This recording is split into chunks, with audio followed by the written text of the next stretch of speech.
वंदे मातरम। आइए अब इस चौथे दिन के व्याख्यान से हम राजीव भाई से जानेंगे कुछ भी कभी भी खाने के नुकसान। सुबह अधिक भोजन क्यों करें? दाल और दही जैसे विरुद्ध भोजन साथ क्यों न खाएं? जमीन पर बैठकर भोजन करने से मोटापा कम कैसे करें? दिन के भोजन के बाद सोने से कार्य क्षमता को कैसे बढ़ाएं? और अच्छी नींद के लिए दिशाओं का महत्व। परम पूजनीय साध्वी जी, उनको मेरा सादर वंदन, कोटि कोटि वंदन। मुझे बहुत आनंद हुआ कि आज उनकी निश्रा में आपसे बात करने का, संवाद करने का समय मिलता है। मैं आपसे कल और कल के अगले एक दिन पहले और उसके एक दिन पहले 3 दिनों से जो बात कर रहा हूं, उसी बात को थोड़ा आगे बढ़ाता हूं। आज कुछ ऐसी बातें जो दैनिक जीवन में आप प्रयोग करें। इसके पहले इस विषय पर मैंने कहीं बात ही नहीं की, क्योंकि अभी तक तो मैं अध्ययन ही करता रहा और ये बात करने का ऐसा हो गया कि एक दिन मैं शोभाकांत जी के घर खाना खा रहा था, प्रदीप भाई के साथ बात हो गई कि क्यों ना इस विषय पे बात किया जाए। तो ऐसे ये तय हो गया अनायास, लेकिन मुझे लगा कि ये शायद सार्थक हुआ। कई लोगों ने मुझे कहा, और खासकर बाबूजी माने शोभाकांत जी ने मुझे कहा कि तुम पुराने भाषण देना बंद कर दो, वो जो पेप्सी कोका कोला वाले और विदेशी स्वदेशी वाले या WTO वाले, ये ही कहो। शायद बहुत लोग ऐसा कहते हैं। अगर ऐसा सबका मन बना तो शायद इस विषय में मैं आगे भी और ज्यादा गहराई से रिसर्च करके बात करता रहूंगा। कल के सूत्र को आगे बढ़ाते हुए मैं एक सूत्र आपके सामने कहता हूं। भागवत जी कहते हैं बहुत गहरी बात। वो ये कहते हैं, जब आप भोजन करें तो भोजन का समय थोड़ा निश्चित करें। हमारा ये जो शरीर है, ये कभी भी कुछ भी खा लेने के लिए नहीं है। तो भागवत जी कहते हैं कि जब जठर में अग्नि सबसे ज्यादा तीव्र हो, उसी समय भोजन करें तो आपका खाया हुआ एक एक अन्न का हिस्सा पाचन में जाएगा और रस में बदलेगा, और रस में से मांस, मज्जा, रक्त, वीर्य, मल, मूत्र, मेद और आपकी अस्थियां, इनका विकास होगा। तो कभी भी कुछ ना खाएं। ये पद्धति भारत की नहीं है, ये यूरोप की है। यूरोप में डॉक्टर्स हैं, वो हमेशा कहते हैं कि थोड़ा थोड़ा खाते रहो, कभी भी खाते रहो। हमारे यहां ये नहीं है। तो आपको दोनों का अंतर समझाना चाहता हूं। भागवत जी कहते हैं कि खाना खाने का समय निर्धारित करें, और समय निर्धारित होगा उससे जब आपके पेट में अग्नि की प्रबलता हो, जठर अग्नि की प्रबलता हो। भागवत जी ने इस पे बहुत रिसर्च किया, और वो कहते हैं कि 1.5-2 साल के रिसर्च के बाद उनको पता चला कि जठर अग्नि कौन से समय सबसे ज्यादा तीव्र होती है। तो वो कहते हैं कि जब सूर्य का उदय होता है, तो सूर्य के उदय होने से लगभग 2.5 घंटे तक जठर अग्नि सबसे ज्यादा तीव्र होती है। तो भागवत जी कहते हैं कि इस समय सबसे ज्यादा भोजन करें। वो तो एक जगह यहां तक कह देते हैं कि आप अगर संभव हो तो 9:30 बजे के अंदर ही लंच करें, माने ब्रेकफास्ट गायब। वो ये कहते हैं कि सुबह 9:30 बजे तक अगर आपने भरपेट भोजन किया है तो इसमें से जो कुछ भी बनेगा वो एक एक बूंद, एक एक अन्न का टुकड़ा, एक एक दाने का टुकड़ा आपके शरीर के लिए उपयोगी होगा। भागवत जी ने एक और रिसर्च किया था कि शरीर के जो अलग अलग अंग हैं, जैसे हृदय है हृदय, और जैसे जठर है जठर, जैसे किडनी है, जैसे लीवर है, इनके काम करने का अलग अलग समय है। जठर अग्नि के काम करने का सबसे अच्छा समय है 7 से 9:30, सूर्योदय से 2.5 घंटे तक। फिर इसी तरह से हृदय के काम करने का समय है सबसे ज्यादा ब्रह्म मुहूर्त से 2.5 घंटे पहले। ब्रह्म मुहूर्त आप समझते हैं 4, 4:30। तो 2, 2:15 बजे, 1:30 बजे से लेकर 4 बजे के बीच में हार्ट सबसे ज्यादा सक्रिय होता है, और सबसे ज्यादा हार्ट अटैक उसी समय में आते हैं। किसी भी डॉक्टर से पूछ के देख लीजिए। इसलिए 99% हार्ट अटैक अर्ली मॉर्निंग्स में ही होते हैं। इसी तरह हमारा लीवर है, इसी तरह किडनी है। हर शरीर के अंग का काम करने का एक निश्चित समय है, प्रकृति ने तय किया है, उसको भगवान ने तय किया है। तो आपका जठर अग्नि है, ये सबसे अच्छा 7 से 9:30। तो आप भरपेट खाना खाइए। हैवियर से हैवियर होना चाहिए, भारी से भारी। जितना खाते हैं ज्यादा भी खा लीजिए, कोई फर्क नहीं पड़ता। सुबह के नाश्ते में भरपेट खाइए। फिर वो कहते हैं दोपहर का भोजन अगर आप कर रहे हैं तो इसको थोड़ा कम करिए नाश्ते से। अब सीधे से मैं कहता हूं, अगर आप सवेरे 6 रोटी खाते हैं तो दोपहर को 4 ले लीजिए और शाम को 2 ले लीजिए। तो भागवत जी कहते हैं कि सब कुछ सवेरे खाओ। आपको जो ज्यादा अच्छा लगता है खाने में, मैं आपको एक वाक्य में कहता हूं, जो चीज सबसे ज्यादा पसंद है वो सुबह खाओ। आपकी जीभ स्वाद के लिए मचल रही है, रसगुल्ला पसंद है तो सुबह खाओ, रबड़ी खानी है तो पसंद है तो सुबह खाओ, जलेबी खानी है तो सुबह खाओ, इमरती खानी है तो सुबह खाओ। अगर आपको आलू का पराठा खाना है या गोभी का पराठा खाना है, जो भोजन आपको सबसे ज्यादा पसंद है वो सुबह खाओ, पेट भर के खाओ। पेट की संतुष्टि हुई, मन की भी संतुष्टि होती है। और भागवत जी कहते हैं कि भोजन में मन की संतुष्टि पेट की संतुष्टि से ज्यादा बड़ी है। मन हमारा जो है ना, ये खास तरह की वस्तुओं से या हार्मोन से या एंजाइम से संचालित है। मन को आज की भाषा में डॉक्टर्स लोग जो गिनते हैं ना, हालांकि वो है नहीं, लेकिन उन्होंने जो कहा है वो पीनियल ग्लैंड के बारे में है। ये जो पीनियल ग्लैंड है ना, इसमें से बहुत सारा रस निकलता है, जिनको हम हार्मोन्स कह सकते हैं, कुछ एंजाइम्स हैं।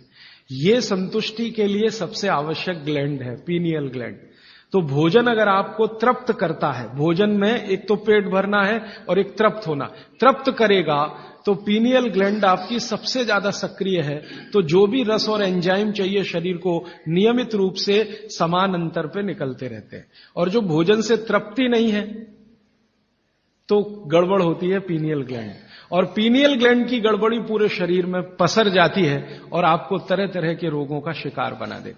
अगर आप तृप्त भोजन नहीं कर पा रहे हैं तो निश्चित रूप से 10-12 साल के बाद आपको मानसिक क्लेश होगा और रोग होंगे। मानसिक रोग बहुत खराब है। आप सिजोफ्रेनिया के शिकार हो सकते हैं, डिप्रेशन के शिकार हो सकते हैं, आपको कई ऐसी गंभीर बीमारियां हो सकती हैं। भागवत जी कहते हैं कि आप भोजन करते हुए अगर संतुष्ट नहीं है तो 27 तरह की बीमारियों से ग्रसित हो सकते हैं। अब मैंने ये भागवत जी के सूत्र को चारों तरफ देखना शुरू किया तो मुझे पता चला कि मनुष्य को छोड़कर जीव जगत का हर प्राणी इस सूत्र का पालन कर रहा है। क्योंकि मनुष्य को मैं मूर्ख मानता हूं, हालांकि मनुष्य अपने को होशियार समझता है, लेकिन मनुष्य से ज्यादा होशियार ये जीव जगत के प्राणी हैं। आप चिड़िया को देखो, चिड़िया, कितने भी तरह की चिड़िया, सवेरे सूरज उगते ही उसका खाना शुरू हो जाता है, खूब जम के खाती है। तो ये सारे जानवर, सारे जीव जंतु, आप सांप को देखो, बिच्छू को देखो, कीड़ी को देखो, चींटी को देखो, चींटे को देखो, सब जानवर, सब जीव जंतु जो हमारी आंखों से दिखते हैं, जो नहीं भी दिखते हैं, ये सबका भोजन करने का समय सवेरे सूर्योदय का ही है। सूर्योदय के साथ ही ये सब भोजन करते हैं, इसलिए ये हमसे ज्यादा स्वस्थ रहते हैं। और पेट भर गया उसके 4 घंटे के बाद ही पानी पीती है, दोपहर को ही पानी पीती। मैंने आपको कई बार ये कहा है, आप उसको हंस देते हैं, किसी भी चिड़िया को डायबिटीज नहीं होता, किसी भी बंदर को हार्ट अटैक नहीं आता। बंदर तो आपके नजदीक है ना शरीर रचना में, बस बंदर और आप में एक ही अंतर है कि उसको पूंछ है, आपको नहीं है, बाकी सब कुछ एक ही है। आपका हृदय बंदर का हृदय, आपका लीवर बंदर का लीवर, आपकी किडनी बंदर की किडनी, सब कुछ समान है। मां का गर्भाशय, बंदरिया का गर्भाशय, सब समान है। मेरे एक बहुत अच्छे मित्र हैं डॉक्टर रविंद्रनाथ शानबाग, कर्नाटक में एक उडुपी नाम की जगह है, वहां रहते हैं, बहुत बड़े प्रोफेसर हैं, मेडिकल कॉलेज में काम करते हैं। उन्होंने एक बड़ा गहरा रिसर्च किया। उन्होंने कहा कि मैंने जिंदगी भर, माने 15-16 साल उन्होंने एक रिसर्च किया कि बंदर को बीमार बनाओ, क्योंकि उन्होंने बहुत सारे वैज्ञानिकों से यह सुन रखा है कि बंदर बीमार नहीं होता, और बीमार होगा तो मरेगा ही, जीवित नहीं रहेगा। वो कहते हैं कि मैं 15 साल असफल रहा, बंदर को कुछ नहीं हो सकता। वो कहते हैं कि मैंने बहुत कोशिश किया कि उसके ब्लड का कोलेस्ट्रॉल बढ़ा दूं, बढ़ता ही नहीं। तब उन्होंने एक दिन रहस्य की बात बताई, वो आपको भी मैं बता देता हूं कि बंदर का जो ब्लड है ना, उसका RH फैक्टर दुनिया में सबसे आदर्श है। और आपका RH फैक्टर जब नापता है ना कोई डॉक्टर, तो बंदर से ही कंपेयर करता है, वो बताता नहीं आपको, ये अलग बात है। तो वो प्रोफेसर साहब कहते हैं, यार ये सब एक ही चक्कर है कि बंदर सवेरे ही सवेरे भरपेट खाता है, जो आदमी नहीं खा पाता। तो वो प्रोफेसर रविंद्रनाथ शानबाग ने कुछ अपने मरीजों को कहा कि देखो भैया, बंदर की तरह से खाओ। माने सुबह सुबह भरपेट खाओ। कि जब से उन्होंने सुबह भरपेट खाना शुरू किया, किसी की डायबिटीज माने शुगर कम हो गई, किसी का कोलेस्ट्रॉल कम हो गया, किसी के घुटने का दर्द कम हो गया, किसी के कमर का दर्द कम हो गया, किसी का कुछ, गैस बनना बंद हो गई, पेट में जलन होना बंद हो गई, नींद अच्छी आने लगी, वगैरह वगैरह। तो समय मैंने आपको बता दिया, सूरज उगा और 2.5 घंटे तक, माने 9:30 बजे तक, ज्यादा से ज्यादा 10 बजे तक आपका भोजन हो जाना चाहिए। और ये भोजन तभी होगा जब आप नाश्ता बंद करेंगे। ये नाश्ता हिंदुस्तानी चीज नहीं है, ये अंग्रेजों की है। और आप जानते हैं ना हमारे यहां चक्कर क्या चल गया, नाश्ता थोड़ा कम करेंगे, लंच थोड़ा ज्यादा करेंगे, डिनर उससे भी ज्यादा करेंगे। सवा सत्यानाश, एकदम उल्टा। भागवत जी कहते हैं कि नाश्ता सबसे ज्यादा करो, लंच उससे कुछ कम करो, डिनर सबसे कम करो। ये अंग्रेज और अमरीकियों के लिए नाश्ता कम है। कारण पता है? वो लोग नाश्ता हल्का ही करें तो उनके लिए अच्छा है। कारण उसका एक ही है कि अंग्रेजों के देश में सूर्य नहीं निकलता, साल में 8-8 महीने तक सूरज के दर्शन नहीं होते। और ये जो जठर अग्नि है ना, ये सूरज के साथ सीधे संबंधित है। जैसे जैसे सूर्य तीव्र होगा, अग्नि तीव्र होगी, जैसे जैसे सूर्य कम होगा, अग्नि भी कम होगी। तो वो नाश्ता हैवी नहीं कर सकते, करेंगे तो उनको तकलीफ हो जाएगी। इसलिए मैंने सबसे पहले दिन जो सूत्र बोला था, अपनी आबो हवा, अपना पर्यावरण, अपना वातावरण, अपनी तासीर, इसको ध्यान में रखकर ही चलें। तो आपके देश की जो आबो हवा और तासीर है वो ये कि हर दिन सूरज निकलता है, सुबह निश्चित रूप से निकलता है, अगले दिन भी निकलेगा, करोड़ों साल से निकल रहा है, अगले करोड़ों साल तक निकलेगा। इसलिए भारत में every morning is good morning. Europe वाले तरसते हैं गुड मॉर्निंग के लिए, अच्छी सुबह होती नहीं वहां। इसलिए हर एक आदमी दूसरे को विश करता है, may I wish you to have a good morning. इसलिए वो गुड मॉर्निंग वाले लोग हैं। तो हम गुड मॉर्निंग में क्यों फंसे हुए हैं? तो गुड मॉर्निंग से निकलिए, नमस्ते में आइए, नमस्कार में आइए, वड़क्कम में आइए। ये गुड मॉर्निंग आपके लिए काम की चीज नहीं है। और ये गुड मॉर्निंग जुड़ी हुई है आपके पेट से, ठीक है? फिर आप इसमें तर्क और कुतर्क मत करिए। जी हमको दुकान जाना है, हमको ऑफिस जाना है, हमको दुनियादारी संभालनी है। किसके लिए? इसी पेट के लिए ना। ये दुनियादारी कर किसके लिए? आप इसी पेट के लिए ना। तो पेट तो दुरुस्त होने के लिए भागवत जी कह रहे हैं कि भाई इसको संभाल लो तो दुनियादारी संभलती है। और ये गया तो दुनियादारी संभाल के करेंगे क्या? मान लीजिए पेट ठीक नहीं है, स्वास्थ्य ठीक नहीं है, आपने 10,000 करोड़ कमा लिया, क्या करेंगे? डॉक्टर को ही देंगे ना। तो डॉक्टर को देने से अच्छा किसी गौशाला वाले को दे दीजिए, पेट दुरुस्त कर लीजिए।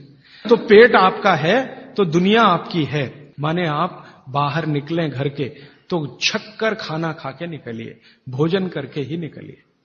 जठर अग्नि सुबह सुबह बहुत तीव्र होगी और शाम को जब सूर्यास्त होने जा रहा है तब भी तीव्र होगी, बहुत तीव्र होगी। तो कहते हैं शाम का खाना सूरज के रहते रहते खा लो। सूरज डूबा तो अग्नि भी डूबी। तो वैसे तो जैन दर्शन में कहा है रात्रि भोजन निषेध है, भागवत जी भी यही कहते हैं, तरीका अलग है बस। आप अहिंसा के लिए कहते हैं, वो स्वास्थ्य के लिए कहते हैं। वो ये कहते हैं शाम का खाना तो सूरज डूबने के बाद दुनिया में कोई नहीं खाता। गाय को खिला के देख लो, भैंस भी नहीं खाती, बकरी भी नहीं खाएगी, बकरा गधे को खिला के देख लो, खाता नहीं। हाँ बिल्कुल नहीं खाता। आप खाते हैं तो आप अपने को कंपेयर कर लीजिए कि किसके साथ हैं आप। कोई जानवर, कोई जीव राशि सूरज डूबने के बाद खाती नहीं, तो आप क्यों खा रहे हैं? अब कितना पहले? तो भागवत जी ने उसका कैलकुलेशन दिया 40 मिनट पहले। 6 बजे डूब रहा है तो 5:20 तक। फिर कहेंगे जी रात को क्या? तो रात के लिए भागवत जी कहते हैं कि एक ही चीज है जिसमें सबसे अच्छा उन्होंने दूध कहा है। हमारे पेट में जठर स्थान में कुछ ऐसे हार्मोन्स या एंजाइम्स या रस पैदा होते हैं जो दूध को पचाते हैं। फिर आप कहेंगे जी हम तो दुकान पे बैठे हैं 6 बजे, तो डब्बा मंगा लीजिए, दुकान में डब्बा आ सकता है। हाँ डब्बा आने में कोई तकलीफ नहीं है। दुकान में आप 6 बजे बैठे हैं, डब्बा आपका आ सकता है। और मैं आपको हाथ जोड़कर कह रहा हूं, आप में से कोई भी डायबिटिक पेशेंट है, कोई भी अस्थमेटिक पेशेंट है, किसी को भी वात का गंभीर रोग है, आज से ये सूत्र चालू कर दीजिए। 3 महीने बाद आप खुद मुझे फोन करके कहेंगे, राजीव भाई पहले से बहुत अच्छा हूं, शुगर लेवल कम हो रहा है, अस्थमा मेरा पहले से कम हो रहा है। ट्राइग्लिसराइड चेक कर लीजिए और इस सूत्र को शुरू कर दीजिए। 3 महीने बाद फिर चेक करा लीजिए, पहले से कम होगा।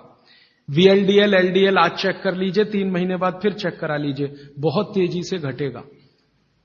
HDL आज चेक करा लीजिए, 3 महीने बाद चेक करा लीजिए, बहुत तेजी से बढ़ेगा। और HDL बढ़ना ही चाहिए, LDL, VLDL कम होना चाहिए। तो ये सूत्र भागवत जी का जितना संभव हो आप ईमानदारी से पालन करिए, वो आपको स्वस्थ रहने में बहुत मदद करेगा। अब इसके आगे का एक सूत्र भागवत जी कहते हैं कि जब भी आप खाना खाएं, 2 ऐसी विरुद्ध वस्तुएं एक साथ ना खाएं जिनका गुण और स्वभाव एक दूसरे के विपरीत है। अब आप कहेंगे हमें पता नहीं विरुद्ध वस्तुएं क्या हैं। मैं कुछ विरुद्ध वस्तुओं की सूची बता देता हूं। डिटेल सूची तो भागवत जी ने बताई है। 103 वस्तुएं हैं जो एक दूसरे के एकदम खिलाफ है। जैसे सबसे पहली वस्तु उन्होंने बोली है, प्याज और दूध दोनों एक दूसरे के जानी दुश्मन है। दूध और प्याज साथ में खाया तो 20 बीमारियां आने ही वाली हैं। सबसे ज्यादा बीमारियां आएंगी त्वचा की।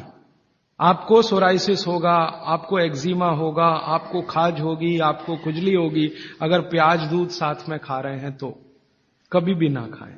इसी तरह से वो कहते हैं कि कटहल, जैक फ्रूट, दूध और जैक फ्रूट कभी ना खाएं, दोनों एक दूसरे के जानी दुश्मन। और दूध और ऐसा कोई भी फल साथ में ना खाएं जो सिट्रिक एसिड प्रधान है। सिट्रिक एसिड आप समझते हैं, संतरा, मुसम्मी, नारंगी, अंगूर, खट्टी चीज। एक खट्टी चीज तो आपकी बनाई हुई है, एक खट्टी चीज भगवान की बनाई हुई। तो भगवान की बनाई हुई खट्टी चीज है, दूध के साथ जानी दुश्मन है। भागवत जी ने बहुत साल रिसर्च करके बताया, एक ही खट्टा फल है जो दूध के साथ खाएं, वो है आंवला। आंवला, आंवला ही एक फल है, खट्टा है, सिट्रिक एसिड भरपूर मात्रा में है, विटामिन सी भरपूर मात्रा में है, कैल्शियम उसमें भरपूर है। यही एक फल है जो दूध के साथ जरूर खाएं। बाकी कोई फल जिसमें खट्टापन है वो दूध के साथ ना खाएं। आम भी, आम अगर खट्टा है तो दूध के साथ ना खाएं, मीठा है तभी खाएं। मीठा आम, एकदम मीठा आम, पका हुआ आम, उसी को दूध के साथ खा सकते हैं। एक और उन्होंने गिना है, कभी भी शहद और घी एक साथ ना खाएं, दुनिया का सबसे खराब जहर है ये। इसी तरह से उड़द की दाल और दही गलती से भी साथ में ना खाएं। उड़द की दाल, द्विदल में सबसे खतरनाक है उड़द की दाल। उड़द की दाल के बारे में जितनी भी रिसर्चेस भारत में हुई हैं वो ये कहती हैं कि ये दालों की राजा है, इसलिए ये अकेला ही खाएं, इसके साथ दही नहीं खा सकते उड़द की दाल के साथ। तो वो कहते हैं उड़द की दाल भरपूर खाएं, मना नहीं है, लेकिन अकेली खाएं। और बाकी जो दालें हैं, अरहर की दाल है, मूंग की दाल है, लेकिन कोई मजबूरी में खाना है तो उपाय मैंने बताया था कि दही गर्म करके खाएं, माने दही में बघार लगा के खाएं ताकि तासीर गर्म हो जाए उसकी, या मट्ठा गर्म करके खाएं तासीर उसकी गर्म हो जाए। लेकिन मेरी आपको विनम्र विनती है, उड़द की दाल के साथ तो बिल्कुल ना दही खाएं, ना मट्ठा खाएं, बघारा हुआ भी नहीं खाएं। भागवत जी कहते हैं कि चलेगा ही नहीं। मैंने एक दिन कहा कि चलो खा के देखते हैं, भागवत जी ने कहा ना खाएं, खा के देखें क्या होता है शरीर को। तो मैंने खाने से पहले मेरा ब्लड प्रेशर चेक किया और उड़द की दाल खाने के बाद दही खाया और फिर ब्लड प्रेशर चेक किया, तो मेरा ब्लड प्रेशर 22 से 25% बढ़ा हुआ था। फिर मैंने सोचना शुरू किया कि रोज रोज अगर मैं ये खाने लगूं उड़द की दाल और दही उड़द की दाल, तो 100% 6-8 महीने में हार्ट अटैक आ ही जाएगा। इसका मतलब माताओं बहनों से हाथ जोड़कर निवेदन है, दही बड़ा कभी भी नहीं, क्योंकि दही बड़ा में उड़द की दाल का बड़ा अगर है तो दही बिल्कुल नहीं। अगर आपको दही बड़ा खाना ही है तो मूंग की दाल का, मूंग की दाल का बड़ा है, दही बघार कर या मट्ठा बघार कर आप ले सकते हैं। उड़द की दाल का बड़ा सीधे चटनी से खा सकते हैं, दही से नहीं।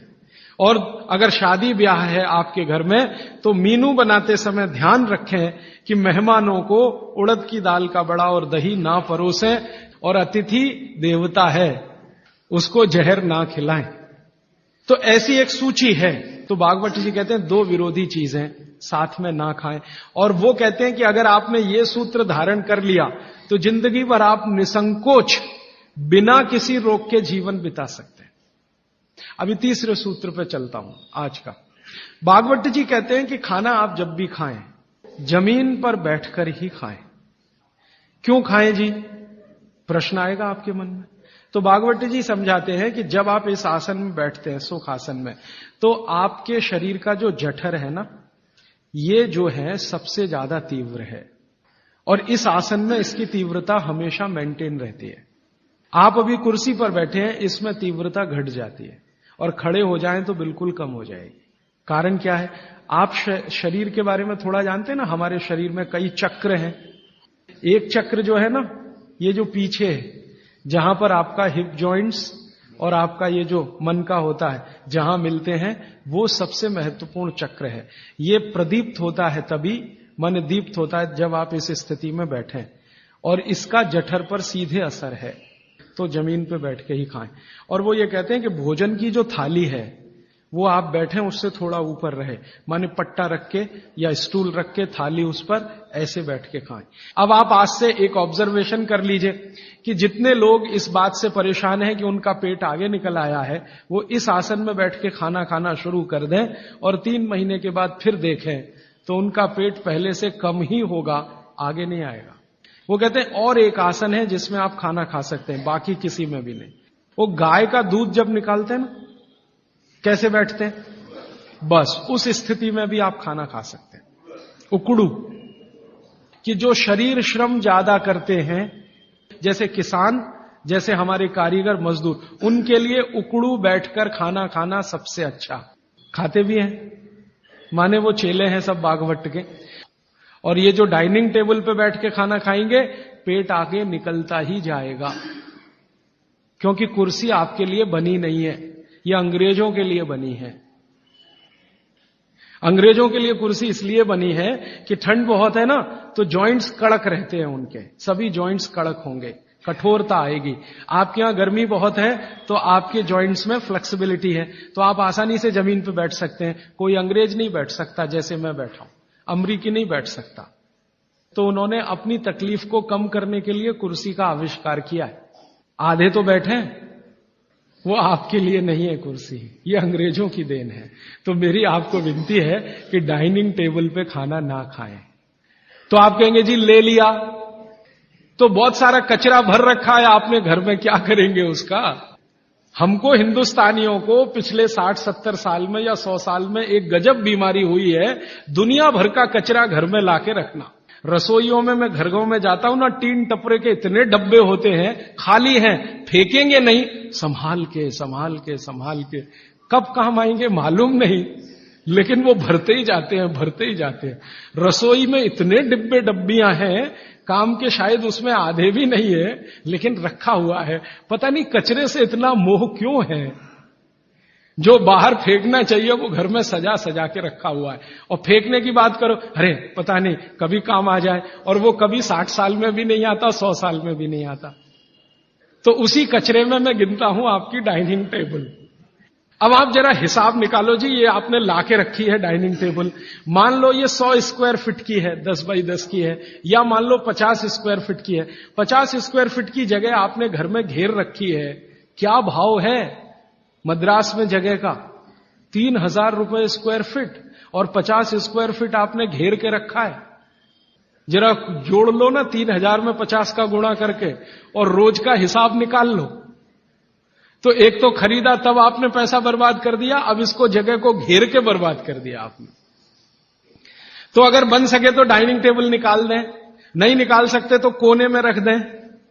अब आखिरी बात, आप कहेंगे राजीव भाई कुछ तो ऐसी बात करो, ये डाइनिंग टेबल ले आए तो इसका कुछ तो उपयोग करो। तो अगर आप सच में ईमानदारी से डाइनिंग टेबल पे बैठ के ही खाना खाना चाहते हैं तो कुर्सी पर ऐसे बैठ जाएं जैसे मैं बैठा हूं, कुर्सी पे भी ऐसे ही बैठ जाइए, आलती पालती मार के फिर खा लीजिए। और नहीं है अगर डाइनिंग टेबल तो बहुत सुखी है, मत लाइए, मेरी तो विनती है, मत लाइए। उसकी जगह लाना है तो छोटे छोटे पटरे ले आइए जो आपके रसोई में बैठ के आप खाएं तो बहुत अच्छा है।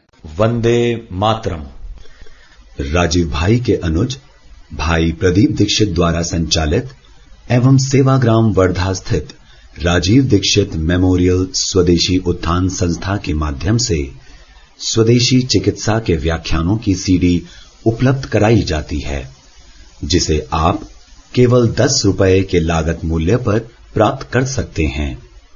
राजीव भाई के इन प्रेरणादायी व्याख्यानों की सीडी को आप अपनी क्षमता अनुसार 100, 200, 500 या अधिक संख्या में दान करें और स्वदेशी चिकित्सा के इन व्याख्यानों को घर घर पहुंचाने में हमारी मदद करें। अब आगे का एक सूत्र बहुत अच्छा सूत्र है। भागवती जी कहते हैं कि खाना जब दोपहर को खाएं और सुबह खाएं, सुबह और दोपहर, ये दो बात। वो ये कहते हैं कि दोपहर और सुबह का खाना खाएं। वैसे तो वो कहते हैं दोपहर का ना खाएं, दोपहर का खाना सवेरे खाएं। लेकिन अगर आप खा ही रहे हैं तो वो ये कहते हैं कि तुरंत विश्रांति लें, खाते ही आराम करें, काम कोई ना करें। कब तक? 20 मिनट। 20 मिनट विश्रांति लें। और उसको उन्होंने एक्सप्लेन किया है कि वो विश्रांति जो होनी चाहिए वो आपके शरीर को, जो बायां हाथ है इसको नीचे करके दाएं हाथ को ऊपर करके वाम कुक्षी अवस्था में लेटे। भगवान विष्णु को लेटे हुए देखा शेषनाग पर, बस उसी परिस्थिति में लेटे, उसी स्थिति में लेटे। क्यों? Left side. आप जानते हैं हमारे शरीर में 2 नाड़ियां हैं, वैसे तो 3 है, 3 नाड़ियां, एक सूर्य नाड़ी है, एक चंद्र नाड़ी है, एक मध्य नाड़ी है। ये जो सूर्य नाड़ी है यही भोजन को पचाने में मदद करती है। सूर्य नाड़ी तभी चलती है जब आपकी चंद्र नाड़ी कम हो। भोजन पचाना है सुबह का और दोपहर का, सूर्य नाड़ी तीव्र होनी ही चाहिए। तो लेफ्ट साइड में लेटो तो तुरंत सूर्य नाड़ी शुरू हो जाती है। वैसे तो अगर आप स्वस्थ हैं तो खाना खाते ही आपकी सूर्य नाड़ी अपने आप शुरू हो जानी चाहिए। नहीं हो रही है तो लेफ्ट साइड में लेट जाइए, लेटते ही शुरू हो जाएगी। 20 मिनट जरूर लेटें। फिर आप कहेंगे जी नींद आ गई, तो भागवती जी कहते हैं ले लो एक झपकी। वो ये कहते हैं रोको मत इस नींद को। जो सूत्र उन्होंने लिखा है कि दोपहर भोजन के बाद या सुबह भोजन के बाद अगर आपको आलस्य है शरीर में, तो वो कहते हैं कि बिना संकोच इस झपकी को ले लो। 20 मिनट की झपकी ले लो, ज्यादा से ज्यादा 40 मिनट की ले लो, इसके आगे नहीं। तो अगर आप भोजन के बाद इस विश्रांति ले लें 20 से 40 मिनट, तो अगले आधे दिन काम करने को बहुत एनर्जी आपके पास आएगी। आप चाहें तो आज ही करके देख लें। मैं इस सूत्र को वैसे कल विस्तार से समझाने वाला हूं कि शरीर के 14 वेग होते हैं, वेग, उनको कभी भी रोके नहीं। उसमें से निद्रा है, नींद जो है ना, ये एक वेग है। तो वो कहते हैं कि दोपहर के खाने के बाद अगर आलस्य आ रहा है तो ये स्वाभाविक है, क्योंकि खाना खाते ही जठर अग्नि प्रदीप्त होगी। अग्नि प्रदीप्त होने के लिए मैंने आपसे कल समझाया था ना, ब्लड की जरूरत पड़ेगी। तो सारे शरीर का खून पेट में रहता है जब तक खाना पचता है। तो बाकी अंगों को खून की कमी है तो प्रेशर बढ़ेगा, तो ब्रेन को प्रेशर आता है, तो ब्रेन रिलैक्स होना चाहता है, इसलिए भोजन के बाद आपको सुस्ती आएगी ही। ये प्रकृति का नियम है। तो आप ले लेना उस नींद को, छोड़ते क्यों हैं? बहुत कीमती है, लोगों को मिलती नहीं। गोलियां खाते हैं फिर भी नहीं आती। मैं आपको और एक छोटी सी जानकारी बताऊं कि भागवती जी के इस सूत्र पर यूरोप और अमेरिका में बहुत रिसर्च हो रही है आजकल। और ब्राजील और मैक्सिको और ऑस्ट्रेलिया, तीनों देश की सरकारें 2008 में कानून बनाने जा रही हैं कि हर एक कर्मचारी को लंच के बाद झपकी लेने के लिए ब्रेक देना कंपलसरी है। तो उन्होंने ये महसूस किया है कि जिन कर्मचारियों को दोपहर खाने के बाद वो झपकी लेने की छूट दे रहे हैं, उनकी काम करने की एफिशिएंसी 3 गुना बढ़ गई है। तो आप भी महसूस कर सकते हैं। और माताओं बहनों को तो विशेष विनती है, क्योंकि आपका घर का काम भी कुछ कम नहीं है। किसी भी फैक्ट्री को चलाना बहुत आसान है, घर चलाना बहुत मुश्किल काम है। और घर में भी सबसे मुश्किल काम है बच्चों को बड़ा करना। मैं मानता हूं दुनिया में इससे बड़ा कोई काम नहीं। तो आपको काम तो घर में भी है, आप भी भोजन के बाद एक झपकी लेने का नियम बना ही लो। सब काम छोड़कर झपकी ले लो आप, क्योंकि मैं आपसे यह कह रहा हूं कि आपके शरीर के स्वस्थ रहने से ज्यादा बड़ा कोई काम नहीं है दुनिया में। कोई शर्म नहीं, सास की शर्म नहीं, ससुर की शर्म नहीं, पति की शर्म नहीं, बच्चों की शर्म नहीं। आपने दोपहर का खाना खाया, झपकी ले ही लो, 20 मिनट से 40 मिनट। जिंदगी आपकी सुखी रहेगी, जिंदगी भर आप सुखी रहेंगे। इसमें कोई शर्म की बात नहीं है, यह शरीर की जरूरत है। जैसे भूख लगती है तो हम खाना खाते हैं, इसमें क्या शर्म करते हैं। वैसे ही खाना खाते ही ब्लड प्रेशर बढ़ता है और ब्रेन को ज्यादा प्रेशर बर्दाश्त नहीं है, तो नींद लेना ही शरीर के लिए अच्छा है। तो आप ये कर लो। पुरुषों के लिए भी मेरी विनती है। आप कहेंगे जी दुकान में व्यवस्था नहीं, कुछ बना लो, आगे पीछे कुछ तोड़ ताड़ के ऐसी व्यवस्था कर लो कि खाते ही पैर सीधे करने को कुछ तो हो जाए। आप कहेंगे जी बैंक में काम करते हैं, बीमा कंपनी में काम करते हैं, तो मैं अमेरिका यूरोप की उन कंपनियों की लिस्ट दे देता हूं जहां पर यह नियम बन चुका है। आपके बैंक और बीमा वालों को वो लिस्ट दिखा दो कि जब ये अमेरिका और कनाडा और ब्रिटेन और ऑस्ट्रेलिया और न्यूजीलैंड में कानून बन सकता है तो हिंदुस्तान में क्यों नहीं। बागभट्ट तो हिंदुस्तान के थे। अब मैं आपको एक उल्टी बात कहता हूं। गुजरात में जाता हूं, मैं राजस्थान में जाता हूं, जयपुर जैसे शहर में, राजकोट जैसे शहर में, तो दोपहर को सारा बाजार बंद रहता है।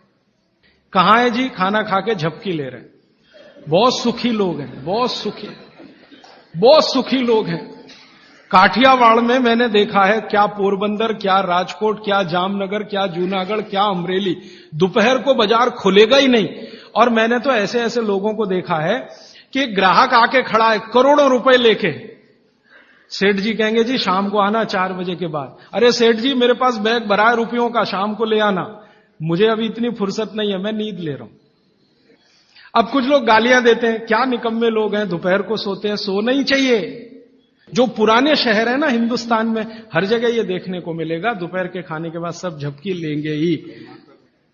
अच्छा, अब इसका उल्टा सूत्र है आगे का। तो शाम के भोजन के बाद कभी भी विश्रांति नहीं लेना।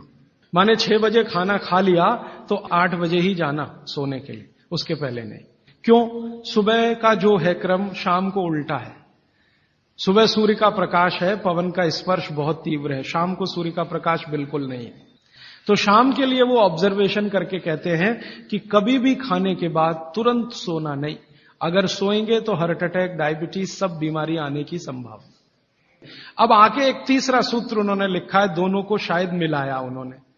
वो ये कहते हैं कि सुबह और शाम को अगर जो आप ये दोनों नियम पालन नहीं कर पाते, किसी कारण से करें तो बहुत अच्छा है, नहीं कर पाते तो वो ये कहते हैं कि 10 मिनट के लिए वज्रासन में जरूर बैठ जाएं, सुबह और शाम दोनों। वज्रासन आप सब समझते हैं, ये ऐसे पैर पीछे करके बस 10 मिनट बैठ जाइए खाने के बाद, सुबह भी और शाम को भी। और प्राणायाम और योग में महर्षि पतंजलि ने कहा है कि भोजन के बाद जो किया जाने वाला आसन है वो ये एक ही है, बाकी कोई आसन आप नहीं कर सकते। महर्षि पतंजलि बागभट्ट के बाद के हैं। महर्षि पतंजलि कहते हैं कि अगर वज्रासन में कोई बैठता है तो शरीर बिल्कुल वज्र के जैसा ही होता है। वज्र आप समझते हैं, एकदम कठोर, मजबूत। अब मैंने हिंदुस्तान के कई लोगों को देखा, गांधी जी को तो मेरे आंखों से नहीं देखा, शोभाकांत जी ने देखा है। गांधी जी घंटों घंटों वज्रासन में बैठते थे और आप देखो एकदम पतला दुबला शरीर और अंग्रेजों की लाठी खाने को हमेशा तैयार। वो वज्रासन की कृपा है गांधी जी। गांधी जी कोई आसन नहीं करते थे, कोई प्राणायाम नहीं करते थे। सुबह घूमने जरूर जाते थे और घंटों घंटों 3-3 घंटे तो लोगों ने उनको देखा बिना हिले डुले वज्रासन में बैठ के चिट्ठी लिख रहे, किताब पढ़ रहे वगैरह वगैरह। तो शरीर की बहुत सारी क्रियाएं एकदम दुरुस्त रहती। ये 3 सूत्र हुए और एक चौथा सूत्र बता देता हूं। हमारे भागवत ऋषि कहते हैं कि आप जब खाना खा रहे हैं तो खाना खाते समय आपका चित्त और मन दोनों शांत रहने चाहिए। मॉडर्न साइंस में ना चित्त है ना मन है, वो ब्रेन की बात करते हैं, माइंड की बात करते हैं। माइंड अलग है, मन अलग है, ब्रेन अलग है, चित्त अलग। तो चित्त और मन को शांत रखने का क्या उपाय है? तो शायद इसी के लिए हमारे देश में ये है कि भजन करें खाने के पहले, या ईश्वर की प्रार्थना करें खाने के पहले, तो निश्चित रूप से आपके मन और चित्त में शांति आएगी। और एक सूत्र बहुत महत्व का, कि जब भी आप विश्रांति लें, सुबह या शाम, माने रात को सोएं या दिन में सोएं, तो हमेशा दिशाओं का ध्यान रख के सोएं। तो वो कहें हमेशा आपको विश्रांति लेते समय सिर सूर्य की दिशा में रहे। सूर्य की दिशा माने पूर्व की दिशा, और पांव पश्चिम में रहे। और कोई मजबूरी हो तो दूसरी दिशा है दक्षिण, दक्षिण में सिर रखें, उत्तर में पांव। उत्तर में सिर करके कभी भी ना सोएं, कि उत्तर की दिशा मृत्यु की दिशा है सोने के लिए। उत्तर की दिशा दूसरे कई कामों में बहुत अच्छी है, पढ़ना है, लिखना है, अभ्यास करना है, तो उत्तर में मुंह रख के करें।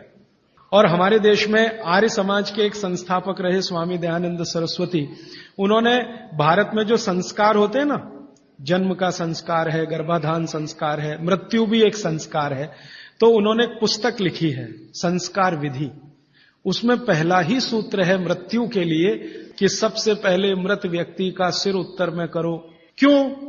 कारण उसका बिल्कुल साफ है। आधुनिक विज्ञान ये कहता है कि आपका जो शरीर है और आपकी जो पृथ्वी है, इन दोनों के बीच में कोई बल काम करता है। इसको हम कहते हैं गुरुत्व आकर्षण बल, ग्रेविटेशनल फोर्स। अब ये कैसे काम करता है? पृथ्वी का उत्तर, पृथ्वी का दक्षिण एक चुंबक की तरह से काम करता है गुरुत्वाकर्षण के लिए। सिर जो है ना, शरीर का उत्तर है और पांव दक्षिण है। आप अगर पृथ्वी में उत्तर की दिशा में सिर करके सो गए, भागवत जी कहते नहीं सोना, मान लो सो गए, तो आपका सिर का उत्तर और पृथ्वी का उत्तर, उत्तर उत्तर दोनों साथ में आए तो फोर्स ऑफ रिपल्शन काम करता है। फोर्स ऑफ रिपल्शन माने प्रतिकर्षण बल लगेगा।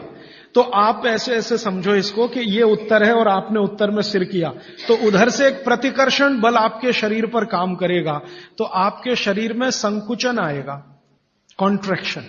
तो ब्लड प्रेशर पूरी तरह से कंट्रोल के बाहर जाएगा, क्योंकि ब्लड को भी प्रेशर आएगा। क्योंकि शरीर को प्रेशर आया ना, तो शरीर में खून है, खून को भी प्रेशर आएगा, और अगर खून को प्रेशर है तो नींद आएगी ही नहीं। मन में हमेशा धड़पड़ चलती रहेगी, हृदय की गति हमेशा तीव्र रहेगी। अब इसका उल्टा कर लो, आपका सिर दक्षिण में कर दो, ठीक है? पृथ्वी का दक्षिण में आपका सिर कर दो, तो आपका सिर तो नॉर्थ हुआ और पृथ्वी का दक्षिण हुआ, साउथ हुआ। तो आपका नॉर्थ माने उत्तर और पृथ्वी का दक्षिण, ये दोनों एक दिशा में हैं, तो फोर्स ऑफ अट्रैक्शन काम करेगा, एक बल आपको खींचेगा। और अगर आपके शरीर पर खिंचाव पड़ेगा, मान लीजिए आप लेटे हैं और ये पृथ्वी का दक्षिण है और इधर आपका सिर है, तो आपको खींचेगा अगर कोई, तो शरीर थोड़ा सा बड़ा होगा। जैसे रबर खींचती है ना, इलास्टिसिटी, ऐसे ही शरीर में थोड़ा सा बढ़ाव आएगा। जैसे ही शरीर थोड़ा सा बढ़ा तो बॉडी में रिलैक्सेशन आ गया। आप अंगड़ाई लेते हैं ना, एकदम शरीर को तान देते हैं, फिर क्या लगता है? बहुत अच्छा लगता है, आप बहुत रिलैक्स फील करेंगे। तो फैलाव है तो आप सुखी नींद लेंगे, और उस पर दबाव है तो नींद नहीं है। इसलिए उन्होंने बहुत बेहतरीन विश्लेषण दिया है। यह विश्लेषण मैं मानता हूं जिंदगी के सारे मानसिक रोगों को खत्म करने का अकेला है सूत्र। नींद अच्छी अगर ले रहे हैं आप, तो समझ लीजिए दुनिया में बहुत सारी चीजें आपके शरीर से बाहर। भोजन अच्छा है, नींद अच्छी है, और क्या चाहिए? अब पूर्व क्या है? पूर्व जो है ना, न्यूट्रल है, ना तो वहां फोर्स ऑफ अट्रैक्शन है ज्यादा, ना फोर्स ऑफ रिपल्शन है, और अगर है भी तो दोनों एक दूसरे को बैलेंस किए हुए हैं। इसलिए पूर्व में सिर करके सोएंगे तो न्यूट्रल आप भी रहेंगे, तो आसानी से नींद आएगी और अच्छी नींद आएगी। पश्चिम का आप पूछेंगे जी, पश्चिम के लिए अभी रिसर्च होना बाकी है। भागवत जी मौन है उस पर, कोई एक्सप्लेनेशन देकर नहीं गए हैं, और आज का साइंस भी लगा हुआ है। कोई रिसर्च अगर आ गई तो मैं जरूर आप तक प्रेषित करूंगा पश्चिम के बारे में। सोने के हिसाब से वैसे तो बहुत रिसर्च हो चुकी है पश्चिम पर, वास्तु वालों ने बहुत काम कर लिया है कि पश्चिम में क्या होना चाहिए, क्या नहीं होना चाहिए, लेकिन सोने के हिसाब से, स्लीप के हिसाब से जो सूत्र में बात कर रहा हूं, वो रिसर्चेस पश्चिम पर कम हुई हैं। अब इसके आगे का सूत्र और भी मजेदार है, बहुत इंटरेस्टिंग है। भागवत जी कहते हैं कि किनको पूर्व में सिर करके सोना और किनको दक्षिण में, उन्होंने कैटेगरी बना दी। तो वो कहते हैं जो साधु हैं, जो सन्यासी हैं, जो ब्रह्मचर्य का पालन कर रहे हैं, और मेरे जैसे लोग जो गृहस्थ जीवन नहीं जी रहे हैं, जो दुनिया की मोह माया से दूर हैं, इन सबको पूर्व में ही सिर करना हमेशा। और जो दुनिया चला रहे हैं, घर चला रहे हैं, गृहस्थी चला रहे हैं, परिवार चला रहे हैं, पत्नी के साथ रह रहे हैं, बच्चों के साथ, उनको दक्षिण में ही सिर करना। अब यहां कोई कंफ्यूजन की गुंजाइश नहीं है। आप अपना याद रखो, मैं मेरा याद रखता हूं। अच्छा, आज के लिए इतने ही सूत्र। अब आप सवाल पूछ सकते हैं। साउथ डायरेक्शन में फोर्स ऑफ अट्रैक्शन है कहा आपने? सिर के लिए? हाँ। तो शरीर की खिंचाई होती है, तो क्या जिन बच्चों की हाइट कम है उनको कंपलसरी हम साउथ फेसिंग जरूर सुलाइए, ताकि उनकी हाइट बढ़े? जरूर सुलाइए। जिन बच्चों की लंबाई आपको कम लग रही है, आप हमेशा उनका सिर दक्षिण में रख के सुलाइए। थोड़े 3-4 साल के बाद आपको खुद महसूस हो जाएगा, लंबाई बढ़ती हुई दिखाई देगी। राजीव भाई, कल आपने बताया था सुबह उठते ही पानी पीना चाहिए, लेकिन जैन धर्म में ये बताते हैं कम से कम 48 मिनट बाद में कुछ भी लेना चाहिए। वो बिल्कुल ठीक है। जो जैन दर्शन में 48 मिनट का नियम है ना, सूर्योदय होने के 48 मिनट के बाद, वो बिल्कुल नियम सही है, पक्का है। वो नियम क्या है वो हमें समझने की बात है। वो नियम ऐसा है, अब ये थोड़ी सूक्ष्म की बात है, मैं जाना नहीं चाहता था लेकिन सवाल पूछ लिया इसलिए कह रहा हूं। पानी जो है सूक्ष्म जीव राशियों का संग्रह है। आप चाहें तो पानी में लेंस लगा के देखें, करोड़ों करोड़ों सूक्ष्म जीव आपको दिखाई देंगे इधर उधर भागते घूमते। अगर देख लें तो दिल ही नहीं करे पानी पीने के लिए। ये तो सुबह सुबह क्या होता है कि आपका जो मुंह है, ये जो लार है ना, ये मैंने आपसे कहा कि सुबह के समय सबसे ज्यादा तीव्र होती है, मेडिसिनल प्रॉपर्टी ज्यादा होती है इस लार की। तो अगर आपने उठते से ही पानी पिया तो उसमें पूरी संभावना है कि ज्यादा जीव राशि की हत्या होगी। इसलिए जैन दर्शन ये कहता है अनावश्यक हिंसा से बचो। हिंसा से बच सकें ये आदर्श है, लेकिन अनावश्यक हिंसा से जरूर बचो। अनावश्यक, जरूरी नहीं है तो उसको हिंसा मत करो। तो अनावश्यक हिंसा से बचने के लिए जैन शास्त्रों ने, जैन आचार्यों ने ये कह दिया जी 48 मिनट के बाद पियो। ये 48 मिनट में क्या हो जाता है? 48 मिनट में आपके मुंह की जो लार है ना, इसकी जो क्षारीयता है ये कम हो जाती है, बहुत कम हो जाती है, बहुत तेजी से कम होती है। और इसकी क्षारीयता कम हुई, एल्केलिनिटी जिसको आप कहेंगे अंग्रेजी में, तो जीव राशि के मरने की संभावना उतनी कम हो जाती है। तो फालतू हिंसा से बचने के लिए जैन दर्शन ने यह कहा कि नवकार्षी एक शब्द इस्तेमाल करते हैं ना, हाँ, तो ये उसके साथ उन्होंने जोड़ा। वो 48 मिनट का कैलकुलेशन बागभट्ट जी का भी है। वो ये कहते हैं कि सुबह उठते ही 48 मिनट तक अगर आप इंतजार करते हैं तो मुंह की जो लार है इसकी क्षारीयता कम होना शुरू होती है। तो उठते ही पानी पीने में अगर आप जैन दर्शन पालन करते हैं तो 48 मिनट ध्यान रखो, और अगर आप जैन दर्शन पालन नहीं कर रहे हैं तो आपके लिए शायद हिंसा का उतना महत्व नहीं है, लेकिन करें तो आपके लिए भी अच्छा है। तो आप बोलेंगे जी 48 मिनट तक क्या करें, बैठे रहे? तो भगवान का नाम ले लो, आप ईश्वर का जाप कर लो, मंत्र का जाप कर लो, कुछ कर लो, और फिर पानी पियो, फिर उसके बाद आपकी दिनचर्या शुरू करो। ये बीच का रास्ता मैंने बताया जी। और कोई प्रश्न? हाँ, आपने शहद और घी के विरुद्ध बताए। शहद और घी, हाँ। तो जैसे जन्म होता है तो बच्चे को शहद और घी चटाया जाता है, एक ऐसा संस्कार है, तो वो कैसे?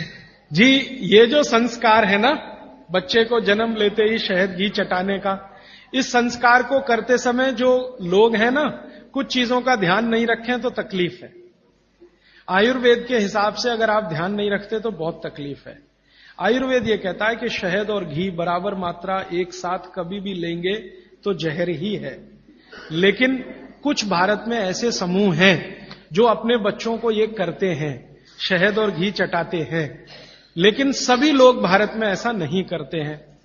बहुत सारे लोग नहीं भी चटाते, लेकिन जो चटाते हैं उनको मैंने पूछा, ऐसे कुछ समूह हैं भारत में जो चटाते हैं, उनको मैंने पूछा तो वो मुझे एक इंटेलिजेंट उत्तर देते हैं, और वो बागवती जी का भी सही है। वो ये कहते हैं कि जी हमने शहद और घी साथ में चटाया तब जब उसमें गाय का मूत्र थोड़ा मिलाया था या गाय के गोबर का रस डाला था। अब ये जो गाय का गोबर और गोमूत्र की जैसी बात आती है तो तुरंत मेरे ख्याल में आता, पंचगव्य बनाते हैं ना, पंचामृत या पंचगव्य, तो उसमें शहद और घी भी होता है, लेकिन गोमूत्र के साथ या गोबर के रस के साथ। फिर हम लोगों ने थोड़ा काम किया कि ये गोमूत्र अगर मिला दिया शहद और घी में तो क्या इसकी विषकारकता कम हो गई? तो बाद में कल या नहीं तो परसों मैं इस पे विस्तार से आने वाला हूं कि गाय के मूत्र को मिलाते ही शहद और घी एक दूसरे के साथ मिलने को तैयार है, माने उनकी दुश्मनी कम है। माने गाय के मूत्र में एक केमिकल है जिसका नाम है सल्फर। ये सल्फर दुनिया का अकेला केमिकल है जो दो विष के बीच में डालो तो दोनों को न्यूट्रल करता है, लेकिन खुद का प्रभाव बढ़ाता है, तो सल्फर बढ़ता है। तो कुछ लोगों को मैंने पूछा जो ये कर रहे हैं, तो वो कहते हैं हम बच्चे को शहद और घी चटाते हैं, लेकिन थोड़ा गोमूत्र देकर, माने थोड़ा गोमूत्र 1 बूंद या आधा बूंद मिलाकर, तो शायद उनके लिए वो अनुकूल पड़ता हो। लेकिन आप ये ना करें, ये मेरी विनती है। आप इसको, बच्चे को अगर चटाना है तो खाली घी चटा दें, अगर चटाना है तो खाली शहद चटा दें, शहद और घी मिलाकर ना चटाएं। एक ही कंडीशन है कि जब बच्चे को कोई ऐसा गंभीर रोग ना हो, अगर मान लो कोई बहुत गंभीर रोग है जिसमें विष ही देना है, मान लीजिए कई रोग ऐसे हैं जिसमें विष दवा का काम करता है, ऐसे कई रोग हैं जिसमें विष दवा का काम करता है, उस कंडीशन में जरूर बच्चे को दिया जा सकता है।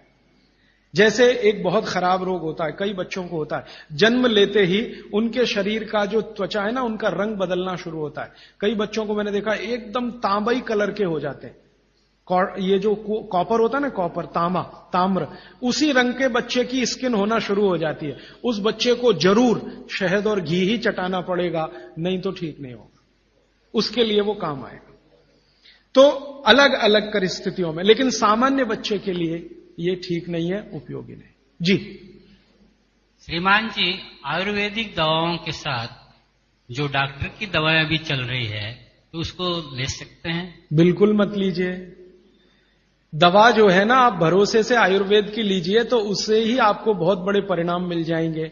एलोपैथी की दवाएं साथ में खाएंगे तो कोई अच्छे परिणाम तो नहीं, बुरे परिणाम जरूर आ जाएंगे। अर्जुन की छाल का जो पाउडर आप जी के साथ लेने कह रहे हैं, जब हम लेते हैं तो उसको पथरी के जैसे जमने की शंका रहती है या डाउट रहता है? अर्जुन की छाल से पथरी होने की शंका ना के बराबर है। पथरी होने की शंका एक ही चीज में है कि अगर आप चूना ज्यादा खाएं तो। अर्जुन की छाल से आज तक मैंने नहीं सुना किसी को पथरी हुई है, क्योंकि अर्जुन की छाल में जो कैल्शियम है वो बहुत ही कम है, और जो है वो बहुत आसानी से घुलनशील है, वो आसानी से डाइजेस्ट होता है। पथरी होने की संभावना तभी है जब आप ज्यादा चूना खाएं। जी, पेशाब करने के पश्चात पानी पीना ठीक है या पहले पानी पीना? कल तक इंतजार कर लीजिए इस नियम के लिए, ये कल आने ही वाला है। आप पूछिए जी।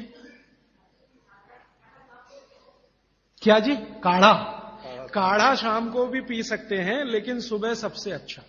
शाम को चाहे तो पी सकते हैं, लेकिन सुबह सबसे अच्छा। शाम को पिएंगे तो नुकसान तो कुछ नहीं है, लेकिन फायदा भी बहुत नहीं आएगा। फायदा सबसे ज्यादा काढ़े का लेना है तो सुबह का ही। जी जी जी, इनको चाय पीने की आदत है सुबह उठते ही, बहुत लोगों को होगी। इसका नुकसान बताएं। देखिए, मैं 1 ही मिनट में आपको बताना चाहता हूं कि चाय जो आप बनाते हैं उसमें चाय से ज्यादा नुकसान है चीनी। ये जो शुगर है ना, चीनी, इसका चाय के साथ कोई मेल नहीं है। अगर आप चाय पी रहे हैं, वैसे तो मत पिए, क्योंकि आपकी तासीर के अनुकूल नहीं है।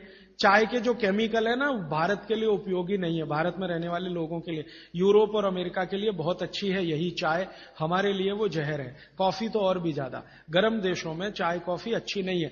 फिर भी अगर आप पी रहे हैं, आप मानते हैं कि खराब है, लेकिन क्या करें, आदत से मजबूर है। तो मैं एक तरीका बता देता हूं। वो तरीका ये है कि चीनी की जगह गुड़ की चाय पी लीजिए। क्यों पी लीजिए वो समझिए।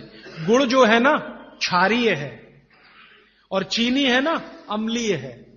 चीनी जब डिसइंटीग्रेट होती है तो उसके जो अंतिम परिणाम है वो एक एसिड के रूप में ही है, और गुड़ जब डिसइंटीग्रेट होता है तो उसका अंतिम परिणाम है वो क्षार के रूप में है। आपके पेट में अम्ल वैसे ही बहुत है और सुबह सुबह तो ज्यादा ही होता है, और उस समय अम्ल वाली चाय और पिए जो चीनी मिलाई हुई है तो ये एसिडिटी ही बढ़ाएगी आपकी। तो बेहतर है कि आप चाय पिए तो गुड़ वाली पिए। अब गुड़ वाली चाय जब पिएंगे तो दूध नहीं डाल सकते उसमें, क्योंकि दूध फट जाएगा गुड़ से, क्योंकि दूध और गुड़ की दोस्ती नहीं है। तो फिर बिना दूध की चाय पिए। तो आप काली चाय पिए, गुड़ डाल के पिए।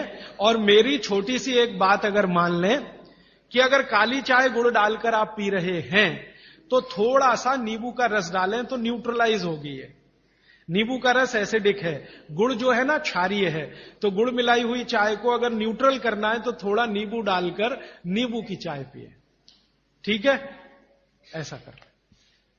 लेकिन इसको पीने से पहले पानी जरूर पिए, वो नियम ना भूलें जी। हां, इसलिए मैंने बोला कि गुड़ में जो है ना क्षार है और नींबू जो है एसिडिक है। तो क्षार अम्ल मिले तो न्यूट्रल होगा, तो न्यूट्रल चाय हो जाएगी जब आप पिएंगे। मैं नहीं चाहता कि क्षारीय तत्व भी ज्यादा जाए आपके पेट में, क्योंकि क्षार भी नुकसान करता है। तो गुड़ डाल दिया तो क्षारपन आया चाय में, तो थोड़ा 2-3 बूंद नींबू के रस की डालिए तो फिर न्यूट्रल हो जाएगा, वो आप पिए। तो जीवन भर आप बिना किसी दुख और तकलीफ के पी सकेंगे उसको। और अगर आपको बन पाए तो हरे पत्ते की चाय ही पिए। ये जो चाय आती है ना बाजार में, टी डस्ट, ये आप में से किसी के लिए भी अच्छी नहीं है। आपको अगर पत्ते वाली, हरे पत्ते वाली चाय मिल रही है तो वो कम से कम इतना जरूर फायदा है कि वो एंटीऑक्सीडेंटल प्रॉपर्टी वाली है, क्योंकि हरे पत्ते को सीधे निकालकर सुखाकर आप बना रहे हैं। तो वो इससे बेहतर है जो चूरे वाली चाय आप पी रहे हैं, थोड़ी बेहतर है जी। कई देशों में हमने देखा है कि भोजन लेते समय वज्रासन में बैठ के भोजन लेते हैं। तो ईस्टर्न कंट्रीज में करते हैं, इंडोनेशिया में, मलेशिया में, थोड़ा सा मंगोलिया में जाएं तो वहां भी करते हैं। वज्रासन में बैठकर वो लोग भोजन कर सकते हैं, आपके लिए उतना अनुकूल नहीं है, क्योंकि आपको भोजन के बाद वज्रासन करना अनुकूल है। भोजन करते समय आपके लिए सुखासन या उकड़ू बैठकर आसन वही अनुकूल है। अब ये क्यों है, एक दिन रुक जाइए, परसों मैं एक्सप्लेन करने ही वाला हूं। और मैंने ये भी नोटिस किया है कि यहाँ के लोग भोजन लेने के बाद शहद लेना वाजिब समझते हैं, इसलिए क्योंकि डाइजेशन में हेल्प करता है। लीजिए ना, मैंने मना नहीं किया, लेकिन जैन दर्शन का पालन अगर आप कर रहे हैं तो मत लीजिए। और अगर आप जैन दर्शन में पालन नहीं कर रहे हैं अपने जीवन को, तो आप शहद लेने के लिए स्वतंत्र हैं। जैन दर्शन में है तो मैं स्ट्रिक्टली बोलूंगा ना करें, क्योंकि उसमें हिंसा और अहिंसा की बात आएगी। शहद जो है ना जीव राशियों का समूह है, और बड़ी मक्खी के शहद में ज्यादा जीव राशियां। पानी कितना लेना चाहिए ये सबके लिए अलग अलग है, तो इसका सूत्र बता देता हूं। हर व्यक्ति को कितना पानी पीना चाहिए, आप अपना वजन करिए। वजन अगर 60 किलो वजन है तो 10 से भाग दीजिए इसमें, तो 6 आएगा, और 2 घटा दीजिए, तो आप 24 घंटे में 4 लीटर पानी पी सकते हैं। अगर 70 किलो वजन है तो 10 से भाग दीजिए, 7 आएगा, 2 घटा दीजिए, तो 5 लीटर पूरे 24 घंटे में पानी पी सकते हैं। किसी का वजन 40 किलो है, 10 से भाग दीजिए, 4 आएगा, 2 घटा दीजिए, 2 लीटर पानी पूरे दिन में पी सकते। हर व्यक्ति अपने वजन के हिसाब से पानी तय कर ले, जितना वजन 10 का भाग और 2 घटाना।